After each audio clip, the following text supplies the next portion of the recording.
जो समाज अपनी बहन और बेटियों के लिए बैठने की व्यवस्था, उनके खाना खाने की व्यवस्था आज तक नहीं कर पाया, ऐसे लोगों को अपने आप को यूनियन लीडर कहने का कोई हक नहीं है।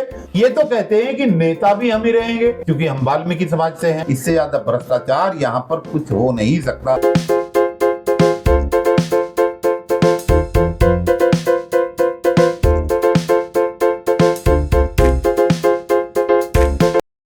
सत्ता के नशे में तू अगर मगरूर है तो मजबूर मैं भी नहीं, बोल तो मैं भी सकता हूँ। नमस्कार, आप देख रहे हैं JNN न्यूज़। मैं राजेश्वर चौहान। हमारे साथ एक बार बात करने के लिए फिर से हैं DC कपिल साहब, इंजीनियर DC कपिल साहब। आप सब जानते हैं जब DC साहब बोलते हैं तो लोग सुनते हैं और सुनना भी चाहिए क्योंकि बातों में तथ्य होता है। और आजकल इस ज़माने में उन्हीं की बातों को तवज्जो दी जाती है जिनकी बातों में तथ्य होता है। DC साहब जी, बहुत बहुत स्वागत है आपका। बहुत बहुत शुक्रिया आपके चैनल का साहब। और हमेशा लोग आपको याद करते हैं, अच्छे कमेंट करते हैं आपके लिए क्योंकि आप जो बोलते हैं उनमें तथ्य होता है। तो DC साहब क्या चल रहा है, अपडेट क्या है? नहीं, हम ये जानना चाहते हैं, बहुत समय हो गया आपसे मिले हुए, इससे जानना चाहते हैं। किस बारे में? दिल्ली की राजनीति से लेके ये दुनिया भर के प्रदर्शन चल रहे हैं, MCD से लेके हरियाणा, कैसे देख रहे हैं इन सब चीजों को फिलहाल? नहीं, आप सफाई कर्मचारियों की बात कर रहा हूँ फिलहाल। तो देखिए, देश के अंदर सफाई कर्मचारियों का मुद्दा एक बहुत महत्वपूर्ण मुद्दा है। ये उन कर्मचारियों का मुद्दा है जो देश की गंदगी को साफ करके अपने आप को गंभीर बीमारियों का शिकार बना लेते हैं। ठीक है। और गंभीर बीमारियों का शिकार बन जाने के बावजूद भी सरकार की कोई पॉलिसी आज तक ऐसी नहीं है जो उनको या उनके आश्रित परिवार को न्याय दिला सके और उनको उस गंभीर बीमारी की चपेट से बाहर निकाल सके। बिल्कुल, ये देश का बहुत बड़ा दुर्भाग्य है। पूरे देश ने देखा कि वर्तमान केंद्र सरकार के यशस्वी प्रधानमंत्री नरेंद्र मोदी जी ने प्रयागराज पर बैठकर वाल्मीकि समाज के एक साथी के पैर धोए, कई सफाई करनी चाहिए वहां पर, और ये एक मैसेज देने का काम किया कि ये कर्मचारी, ये कौम, ये वर्ग एक सम्मानित वर्ग है क्योंकि ये हमारी देश की तमाम जनता की फैलाई गई गंदगी को साफ करके स्वच्छता अभियान का ये सबसे मुख्य अभिनंग है। बिल्कुल, यही उनका एक तरीका था। एयरपोर्ट का नाम था वो भी महर्षि वाल्मीकि के नाम पर रखा गया वहां का। लेकिन आज सोचने का विषय ये है कि जिस प्रधानमंत्री की जो पार्टी है भारतीय जनता पार्टी है और जिस मूल से वो निकले हुए हैं RSS के मूल से, आज दिल्ली की अगर हम बात करें तो दिल्ली के अंदर जितने भी इंजन दुनिया में है, ट्रिपल इंजन, डबल इंजन, चौथा इंजन, पांचवा इंजन, सारे भारतीय जनता पार्टी के। बिल्कुल, LG से लेकर के केंद्र सरकार, राष्ट्रपति, प्रधानमंत्री, दिल्ली की मुख्यमंत्री, MCD के अंदर मेयर, सब कुछ उन्हीं का है। बिल्कुल, लेकिन उसके बावजूद भी एक बहुत बड़ा दुर्भाग्य है कि जिस सफाई कर्मचारी ने अपने जीवन का स्वर्णिम काल, अपना जवानी यहाँ पर सड़कों पर सफाई करते हुए गुजार दी, आज उन कर्मचारियों को ऐसी बदहाल स्थिति में आना पड़ रहा है कि 60 साल की उम्र कंप्लीट करने के बाद आज वो जो के तो कच्चे का कच्चा कर्मचारी रिटायर होने के लिए मजबूर है। जी साहब, मैं यहाँ पर एक सवाल ये लाना चाहता हूँ, कई लड़ाई आपने भी कर्मचारियों के लिए लड़ी हैं और कईयों को न्याय भी मिला है। तो अभी जो लड़ाई जो चल रही है इसमें कहीं ना कहीं कर्मचारियों के हित साइडलाइन है। क्या यहाँ के जो यूनियन नेता हैं, मैं खास कर बात करूँ, कमजोर कड़ी हो गए अब? क्योंकि मैं इसलिए पूछ रहा हूँ, लड़ाई आपने भी लड़ी है और कईयों को इंसाफ दिलवाया है, तो कहाँ कमी आ गई है आखिर इसमें? कड़ी कहाँ कमजोर है? देखिए चौहान साहब जी, वो एक लाइन है, मैं बोलूंगा तो लोग बोलेंगे कि क्या बोलता है। यहाँ के कर्मचारी नेताओं के बारे में मैं कोई टिप्पणी करना नहीं चाहता। ये तो बहुत पूजनीय, बहुत वंदनीय है। अभी हाल ही में आपने देखा जी, सिविक सेंटर के गेट नंबर 5 पर लगातार 1 महीने से ज्यादा धरना चलता रहा। अलग अलग ऑर्गेनाइजेशन के साथियों ने, माताओं ने, बहनों ने, कर्मचारियों ने, कच्चे कर्मचारी, पक्के कर्मचारी, सभी ने धरना दिया।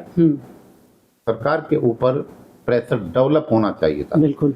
किसी भी धरने, प्रदर्शन, रैली का मकसद सिर्फ सरकार को जगाना होता है और अपने मुद्दों को उनको बताने के लिए मजबूर करना होता है।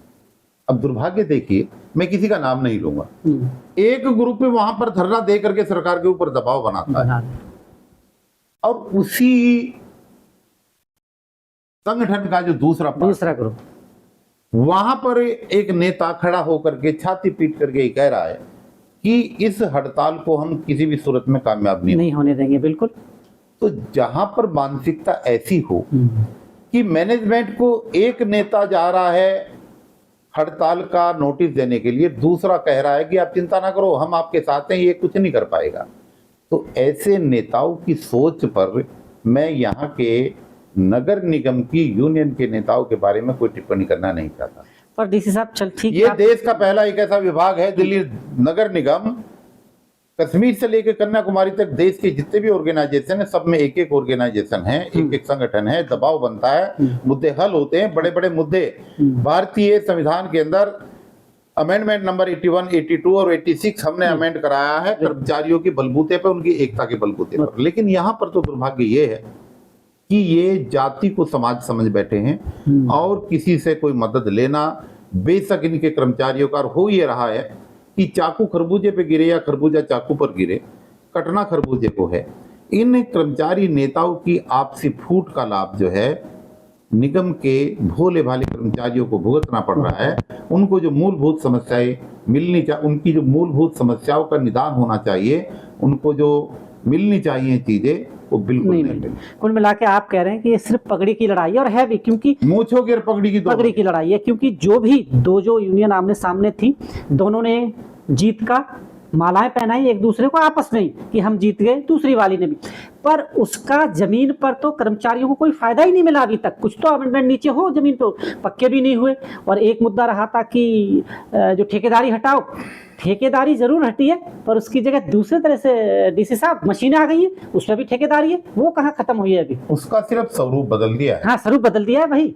वही ठेकेदारी, हाँ, वही कंपनियां आज मशीन के रूप में आ गई हैं। जिस काम को कर्मचारी करता था उस काम को मशीन करेगी। हाँ। और उस मशीन को चलाने वाला आदमी प्राइवेट होगा। प्राइवेट है तो ठेकेदारी घटी है या बढ़ी है? हाँ। ये तो सोचने का विषय ना, ठेकेदारी कहाँ बढ़ी है। मेरा कहना यह है, एक शब्द होता है आपकी जानकारी के लिए, आपके दर्शकों के लिए, यार्डस्टिक। यार्डस्टिक के बेस पर यह तय होता है कि कर्मचारियों की संख्या कितनी होनी चाहिए। यहाँ पर जो यार्डस्टिक बनी हुई है वो मेरे ख्याल से 70-75 के दशक की बनी हुई है। उसके बाद में उस पर कोई काम नहीं हुआ। आज तय ये होना चाहिए कि दिल्ली की आबादी कितनी बढ़ी, दिल्ली की ज्योग्राफिकल विस्तार कितना, भौगोलिक विस्तार कितना ज्यादा हुआ। बिल्कुल। जो बिल्डिंग 1 मंजिल 2 मंजिल हुआ करती थी वो आज 10-10 मंजिल बन गई हैं। तो यहाँ पर आबादी किस रेट में बढ़ी है, उस रेट में बढ़ी हुई आबादी के आधार पर कर्मचारियों की, सफाई कर्मचारियों की संख्या में बढ़ोतरी होनी चाहिए। और बढ़ोतरी के साथ साथ एक रेगुलर यहाँ पर भर्ती अभियान चलना चाहिए, ताकि एक कर्मचारी को दूसरे कर्मचारी के हिस्से का काम ना करना पड़े। आपने याद दिला दिया, अच्छा है कि एक कर्मचारी का दूसरे को काम नहीं कर। डीसी साहब, मुझे हर वार्ड से कर्मचारियों के कॉल आते हैं, और ये आपके सामने भी होगा।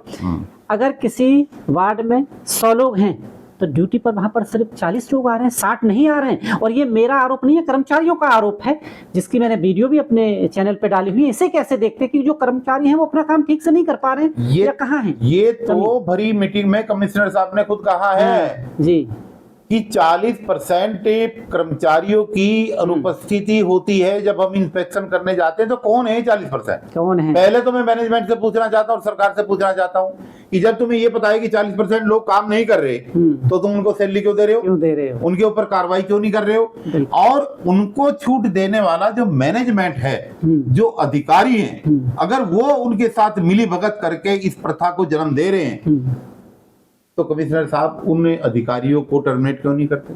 बिल्कुल, ये सोचने का विषय। लेकिन मेन बात ये नहीं है, मेन बात ये है कि भोले भाले कमेरे कर्मचारी को लुटेरे लोगों के हिस्से का काम करना पड़ रहा है। और इस प्रथा की समाप्ति के लिए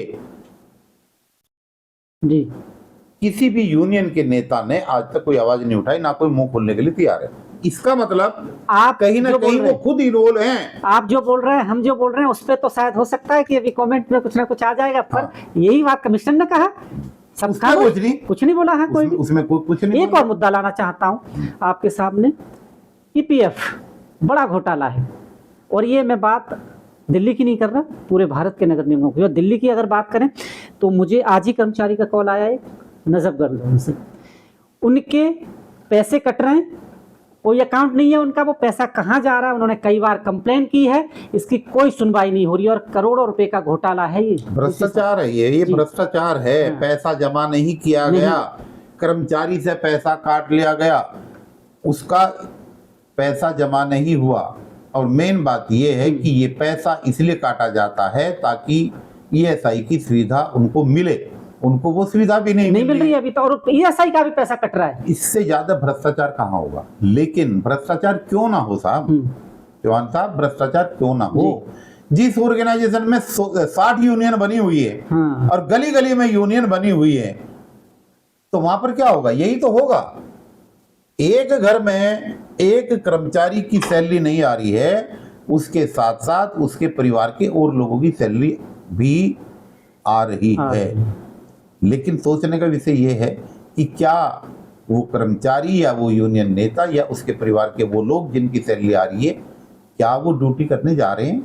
जी। तो उनके हिस्से का काम वो गरीब आदमी क्यों करे? कच्चा कर्मचारी 30 साल से लेकर के अब तक पक्का भी नहीं हुआ, और कच्चे कर्मचारी को मूलभूत सुविधा भी नहीं मिल रही, तो इससे बड़ा दुर्भाग्य, इससे बड़ा घोटाला क्या हो सकता है?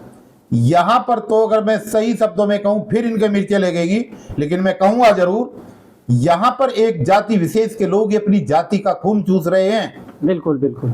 और वो पूरी तरीके से इसके लिए जिम्मेदार हैं। जो समाज अपनी बहन और बेटियों के लिए बैठने की व्यवस्था, शौचालय की व्यवस्था, उनके खाना खाने की व्यवस्था आज तक नहीं कर पाया, ऐसे लोगों को अपने आप को यूनियन लीडर कहने का कोई हक नहीं है। ये बात मैं दावे के साथ कह सकता हूँ। इससे ज्यादा मैं कुछ बोलूंगा नहीं, कुछ मुंह से निकल जाएगा। साहब, एक थोड़ा कठोर सवाल है, पर मैं चाहता हूं कि आपसे पूछूं। कर्मचारी मुझसे बात करते हैं, फोन आते हैं, आरओ पैसे लगा रहे हैं, मैं नाम नहीं ले रहा किसी का, खासकर यूनियन नेताओं पर, कि ये अपने लोगों के काम करा लेते हैं, नौकरी से लेकर हर चीज। क्योंकि आप इस पर रोशनी डालिए, क्या इसमें सत्य है? और ये कर्मचारी बोल रहा है, जो आम कर्मचारी है, जो रोड पर झाड़ू लगा रहा है, वो कहीं ना कहीं उसके काम मेरे से रोशनी मत डलवाइएगा। मेरी रोशनी की जो लाइट की तीव्रता है वो बहुत तेज है, और फिर लोगों को रात भर नींद नहीं। पर कम शब्दों में बता दीजिए, ऐसा होता है क्या? सीनियरिटी लिस्ट नहीं है, नहीं है, चहेते लोगों के काम हो रहे हैं। जिसका पैसा आ जाता है उसका काम हो जाता है, जिसकी कोई जान पहचान नहीं है या जिसके पास पैसा नहीं है वो कर्मचारी पिस रहा है। जिस कर्मचारी को आज से 10 साल पहले पक्का हो जाना चाहिए था वो आज तक नहीं हुआ। और जो उनकी ज्वाइनिंग से 10 साल बाद में आया, बिल्कुल बिल्कुल यही है, झूठे रिकॉर्ड बना करके और उनसे मोटा धन लेकर के उनको रेगुलर करा दिया गया है। इससे बड़ा अपराध, इससे ज्यादा भ्रष्टाचार यहाँ पर कुछ हो नहीं सकता। ऋषि साहब, अभी हरियाणा में एक आंदोलन हुआ और उन्होंने पूरा टूल डाउन वाला किया, हर जगह कचरा कचरा था। इसे कैसे देखते हैं? वहां से 30 जून तक का सरकार ने समय मांगा है और मीठी लॉलीपॉप कुछ दे दिया, क्या समाधान होगा? या वहां भी कहीं हरियाणा में हो रहा है, ठगे जाएंगे कर्मचारी। प्रदेश के सहारनपुर जिले में हो रहा है, बिल्कुल। इन दोनों जगह हम जाएंगे। और ग्रामीण वाले अब 17 तारीख से धरने पे बैठे, जो ग्रामीण सभा वाले। समस्या ये है साहब, नेताओं के अंदर ट्रेड यूनियन एक्ट को पढ़ने का समय नहीं है। बिल्कुल। और ट्रेड यूनियन एक्ट में जो अधिकार दिए हैं उनको इम्प्लीमेंट कराने की बजाय छोटी छोटी बातों में लोग उलझ जाते हैं और मैनेजमेंट और सरकार उनको लॉलीपॉप दे करके बैठा देते हैं। ये पूरे देश का दुर्भाग्य है। अलग अलग प्रदेश के अंदर मिनिमम वेज अलग है। मेरा मानना ये है, मेरा कहना ये है कि मिनिमम वेज की एक सीमा तय होनी चाहिए। बिल्कुल। डेट ऑफ ज्वाइनिंग से लेकर के आप 2 साल 3 साल आप समय रखिएगा कि इतने साल तक आदमी मिनिमम वेज में रहेगा। जिस आदमी को नौकरी करते हुए 25 साल हो गए उसका मिनिमम वेज का क्या मतलब है? उसको लिविंग वेज मिलना चाहिए।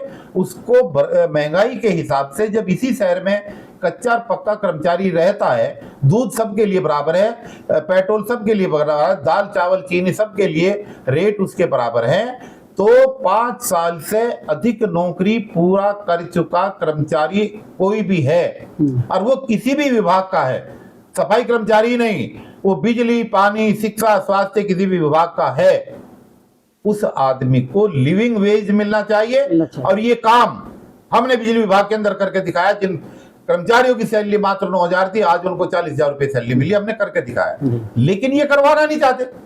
ये तो कहते हैं कि नेता भी हम ही रहेंगे, क्योंकि हम वाल्मीकि समाज से हैं, और कर्मचारियों का खून बचा रहे या ना रहे, हम खुद ही पीते रहेंगे, हम किसी को इनको राहत नहीं देने देंगे। तो भाई ऐसे लोगों का कोई इलाज नहीं, ऐसे लोगों का एक ही इलाज है, क्योंकि वीडियो लंबी ना हो जाए। जी। आने वाले 25 जून को हम एक प्रोग्राम कर रहे हैं, और उस प्रोग्राम का उद्देश्य यह है कि जो सत्र शुरू होने वाला है जी, 1 जुलाई से, मानसून सत्र पार्लियामेंट का 1 जुलाई से शुरू होने वाला है, जो 30 जुलाई तक चलेगा।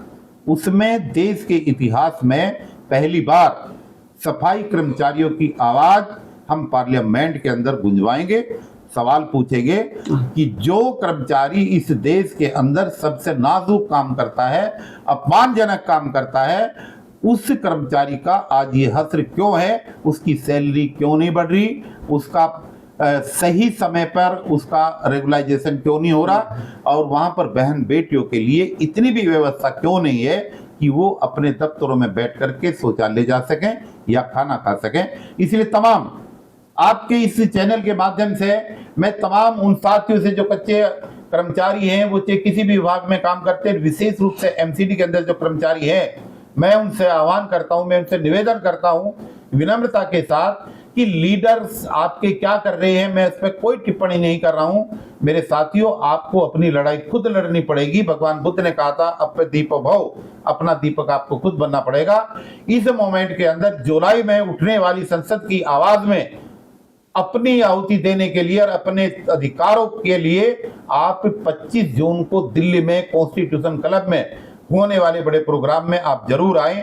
मैं आपको सादर आमंत्रित कर रहा हूं, और आपके माध्यम से समय समय पर मैं फिर भी आमंत्रित करता रहूंगा, ताकि लोग आएं और उनके अधिकारों की रक्षा हम कर सकें। बहुत बहुत धन्यवाद कपिल साहब आपका इस जानकारी के लिए। नगर निगम और खासकर दिल्ली एमसीडी के भ्रष्टाचार की क्या कहानी सुनाऊंगा आपको। कहानी 15 मार्च की है। एक माताजी जिन्होंने 25 साल सर्विस दी, एक दिन ड्यूटी आई रूटीन की तरह, और ये कहानी नहीं, ये सत्यता है। और जैसे ही ड्यूटी आई तो उनके एसआई इंस्पेक्टर आए और उन्हें कहते हैं आप रिटायर हो गई, घर जाइए। आपने देखी है कभी ऐसी रिटायरी? जी हाँ, ये एमसीडी की भ्रष्टाचारी रिटायरी है जनाब, इसी को शायद भ्रष्टाचार कहते हैं। आप सोचिए उस माँ को, और उस माँ ने हर दरवाजा खटखटाया, अभी भी खटखटा रही है। तो आप क्या कहूँ मैं आपको, सोचने पे मजबूर हो जाएंगे। उनसे अधिकारी ने कहा कि ये तो जब ज्वाइनिंग हुई थी उस वक्त आपने क्या डेट भरवाई, वो तो उस पर आधारित करता है। अरे वो पढ़े लिखे नहीं थे भाई, गलती हो गई, गलती सुधारना आपका काम है, पर अब क्या करें, वो भटक रही हैं आज भी। इंसाफ मिलेगा क्या? ये आलम है भ्रष्टाचार का। आप देख रहे हैं जेएनएन न्यूज़। बहुत बहुत धन्यवाद।